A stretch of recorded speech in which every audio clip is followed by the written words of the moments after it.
Hello guys, हामीले चाहिँ finally यो मौरीको घरलाई चाहिँ सफा गरेर टक्क लाएर यो सिजनमा चाहिँ मौरी आउन सक्छ। त्यही भएर मौरीलाई चाहिँ टक्क आउँछ कि भनेर हामी चाहिँ यो घर सफा गरेर टक्क लाएर यहाँ फ्रेम मिलाएर चाहिँ हाल्दैछौँ। अब चट्ट सफा गरेर चाहिँ घर सफा गरेर चाहिँ टक्क यो तितेपाती धुवाएर राखिदिन लागिरहेको छौँ हामीले। यति गरिसकेपछि चाहिँ मौरी टक्क लाएर चाहिँ यो घरमा आउँछ कि भन्ने आशामा छौँ हामी। मौरी आयो भने तपाईहरुलाई यसो हामी अर्को भिडियोमा देखाउँला।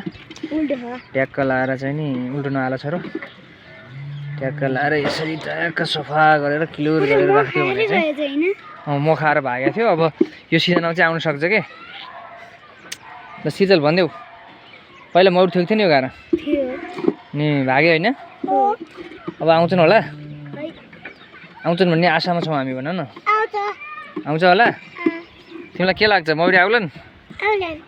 ल मौरी आयो भने हामी देखाउँछौँ भन्देऊ, भन्देऊ। मौरी आयो भने हामी तपाईहरुलाई देखाउँछौँ। आएको छ है, पोहोर पनि आएको छ यसरी सफा राख्दा। हजुर म छैन, त्यसलाई चाका भन्छन्। चाका भन्छन् होइन सिजल? मौरीले बनाएको चाका। यसरी न फालो ट्याक्क लाएर चाहिँ यसरी राख, ट्याक्क लाएर ट्याक्क लाएर हामी तितेपाती टक्क धुवाएर यसलाई चाहिँ नि मजाले राखिदिन्छौँ। तर ट्याक्क लाएर आउन सक्ने सम्भावना बढी हुन्छ होइन?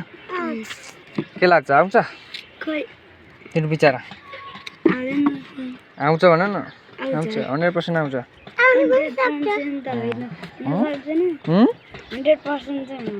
100% भन्न सक्छ, 90% भन्न सकिन्छ नि। टक्क मिलाऊ है।